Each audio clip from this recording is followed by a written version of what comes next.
Aminado si Pangulong Bongbong Marcos na kulang pa ang pagsugpo ng kanyang administrasyon sa anomalya sa flood control.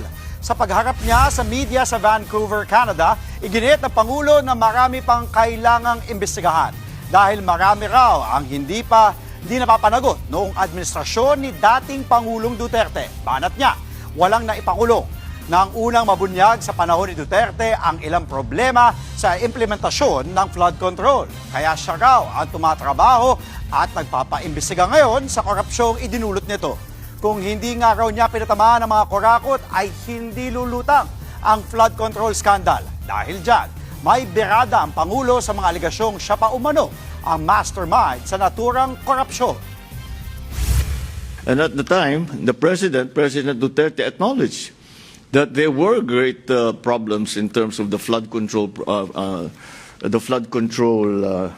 projects, pero wala namang nangyari. Kung hindi ko sinabi yung sinabi ko sa SONA, wala tayong pinag-uusapan na ganito.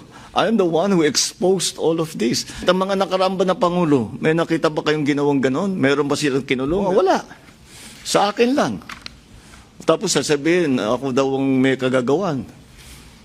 Eh kung talagang racket ko yun, ba't ko sisirain yung racket ko? Di ba? That makes absolutely no sense.